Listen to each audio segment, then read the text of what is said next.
Speaking at the PlayStation Experience this week, Yoshida says that they have learned from past mistakes where they announced a release date too early, only for the game to end up being delayed. And in some cases, it got delayed again and again. So that, of course, leads to frustration from the fans because a game that they're excited for keeps on getting pushed back after Sony came out and announced a date. Now, of course, you could always say that it's better to have a game delayed and release one that's ready than to release one that's not ready, and that's certainly true.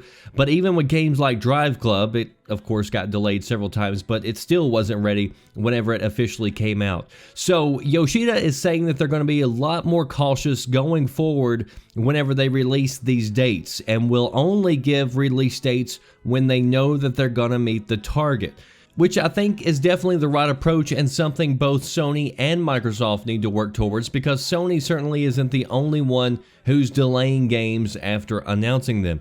And I can step back and I can see it from kind of both angles. So as a consumer, as the gamer, you say, take as much time as you want. Take as much time that's possible to make sure that you put out the best quality game that you can possibly put out, right? You want the game to be perfect once it enters your hand. But from a business standpoint, you look at it, you got to say, hey, if you're running this business, you got to put up goals, and you got to say, hey, based on previous work, we got to have this game done in a particular point of time. And you can't say that we just got unlimited funds to give developers to work on this game indefinitely. So they're a business, they got to make money. And in order to make money, you got to have goals set up. You know, if you're going to go build a house and you're going to pay a contractor, if you get a few delays here and there, it's understandable, but you can't expect somebody to take 3 years to build a house. So it's a balancing act, and I totally get that. But I think it's better for everybody to wait to announce a release date until the game's getting almost finished and is ready to release. So that way you know all the main components are finished, everything works, they're just maybe polishing it up.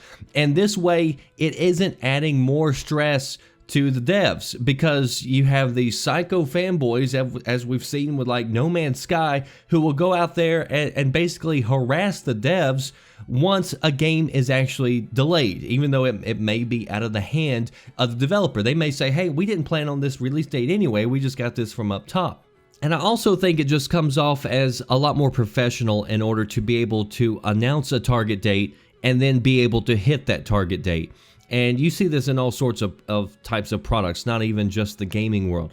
And I think you're seeing Sony already starting to take this approach whenever they stood up on stage at the PlayStation event and announced The Last of Us 2. They said this is an extremely early build and development has just started, which is fine. I respect that honesty up front. And I think that's code for meaning don't expect to see this game, you know, maybe up until 2018, but they're not putting a date on it at all, so we don't know where in the world it's going to come in, but at least you're able to still get fans excited and let them know that this game is coming sometime down the road, and we don't have to have a release date to be excited for a game or to enjoy a trailer.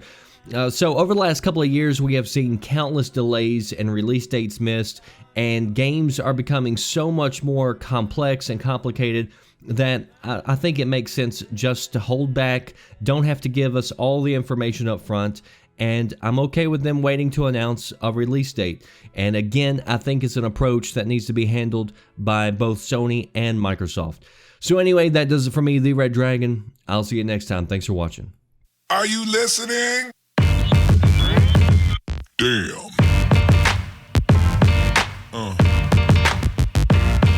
Yeah.